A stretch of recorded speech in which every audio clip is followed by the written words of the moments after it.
ભોળાનાથનો છે પ્રતાપ. વધારે વાત ન કરતા હું એવા ભજરીકને રજૂ કરવા જ્યારે જઈ રહ્યો છું ત્યારે કારણ કે ભોળાનાથ છે બહુ ભોળો છે. ઝટપટ પટ ઉલટ પલટ નટ જપ લટ વટ ફડ ફડ ધીમ કટ નપટ લટ ફૂટ ધીમ મન મળે તમારું મન એક વખત એના ચરણોમાં મળી જાય પછી જગતની બાલપા બીજું કાંઈ કરવાનું રહેતું નથી.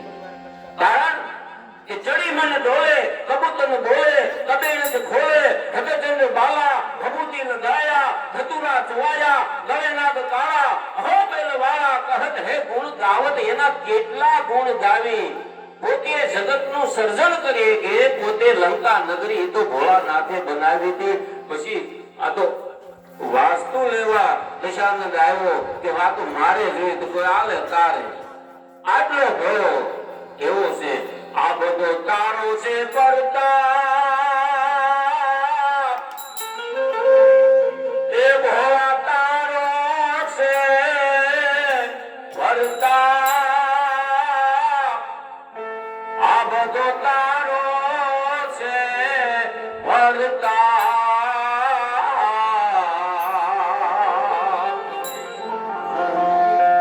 આ સંસારના એ લાગે છે મને એ બહુ યુના તાપ. એ વાલા એ તું જગત નો બાપ. આ બધો તારો છે પરતાપ. એ આ બધો તારો છે પરતાપ. એ આ બધો તારો છે પરતાપ. બોલ શ્રી ગણમેશ્વર મહાદેવ.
કલાકાર તો લગભગ ઓળખે છે પણ હું ભૂલી જાઉં છું ક્યારેક ક્યારેક. કારણ કે સંત મિલન કો જાઈએ.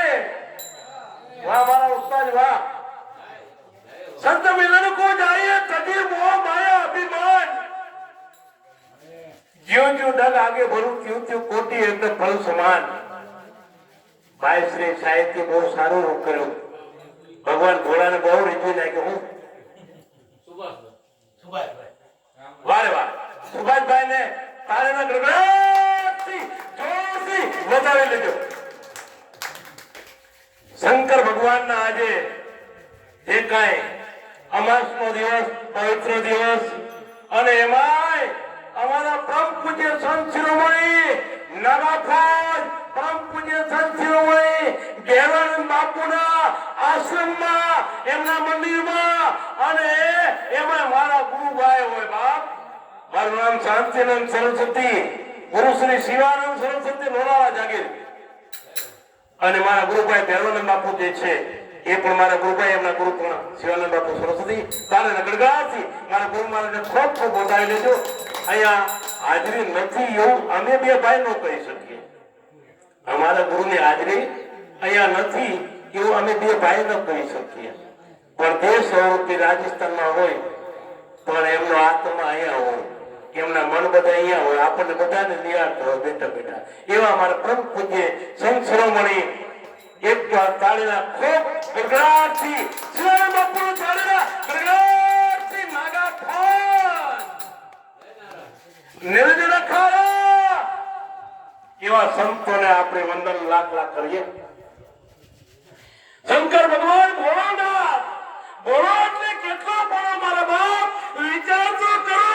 એક દિવસના સમાયુગની અંદર એમ કહેવાય છે કે ચોર લોકો ચોરી કરવા માટે એ ગામમાં ગયેલા. ગામમાં ક્યાંય મેળ આવ્યો નહીં. શંકરના મંદિરની સામે પ્રયાણ કર્યા ચોરોએ. શંકરના મંદિરમાં તાળા ન હોય, કારણ કે શંકરના મંદિરના ઘરેણા ભગવાન શંકરના ઘરેણા છે ને એ બાપા ફુફારા મારતા હોય, એ કઈ કામમાં ન આવે. તો ઘૂસતા તો ઘૂસી ગયો મંદિરમાં, નિજ મંદિરમાં ગયો. વિચાર કર્યો કે કાંઈ લીધા જેવી વસ્તુ નથી, નાગ લઈશ નહીં તો મને કોઈ ઢીબી નાખશે, પણ આ ગલતી છે ને એ ઉતારી લઉં. પણ ગલતી થોડીક અધેર હતી. આને વિચાર કર્યો કે લાઈને શંકરને લેંગ ઉપર પગ મૂકી અને ગલતી ઉતારી લઉં. ઈ ચોર બરોબર એમ કહેવાય છે કે લેંગ ઉપર પગ મૂકી અને ગલતી ઉતારો જાય અને ભગવાન ભોળાનાથ એ અખિલ બ્રહ્માંડનો માલિક એ એકદમ ખુશ થઈ જાય કે માંગ માંગ માંગ, હું ભગવાન શંકર હું તારી ઉપર પ્રસન્ન છું, તું માંગી લે. ત્યારે ચોરે કીધું કે ભગવાન ભૂલ તો નથી પડે ને કે ના હું તો ચોર છું. કે ના ના ભલામણ મારે ભૂલ પડે કે કારણ એ છે કે કોઈ મારા ઉપર એમ કહેવાય છે બીલીપત્ર ચડાવે, કોઈ મારા ઉપર પંચામૃત ચડાવે, કોઈ મારા ઉપર દૂધ અભિષેક કરે અને ભલામણ તું તો આજે આખો મારા ઉપર ચડી ગયો માટે હું ઉપર છું. આ ભોળાનાથ એને તારીને ગગડાટથી વધાવી લઈએ. અને અમારા રાજલ તો સ્ટુડિયો બહુ પ્રખ્યાત છે મારા બાપ, અને એમાં હું જોડાયેલો છું અને એમાં પણ મેં સેવા આપી છે રાજલ સ્ટુડિયોમાં. રાજલ સ્ટુડિયોએ પણ મને થોડો જાહેર કર્યો છે, એમને તાળીના ગડગડાટથી પોતે વધારી લીધો. અને મારે હમણાં વાંચજો પાછો લાઈવ જોજો કેટલી કેટલી છે, બહુ મજા આવશે. ક્યારેક ક્યારેક જોતા રહેજો, સ્ટેટસ છે જો તો છો લગભગ રિપ્લાય આપો છો, પણ ઇન્સ્ટાગ્રામ વધારે જોજો, ઇન્સ્ટાગ્રામ ફેસબુક લગભગ પ્રોગ્રામ આપું છું. પણ અમારા ગુરુભાઈનો એક આગ્રહ હતો, હું ક્યારે આવ્યો ન હતો, હું રાજસ્થાનમાંથી આવું છું. ગુરુભાઈના એક જ ફોન ઉપર ક્યાં રાજસ્થાન છે વિચાર તો કરો. અહીંયા પહોંચી ગયો, તમારા બધાની કૃપા છે.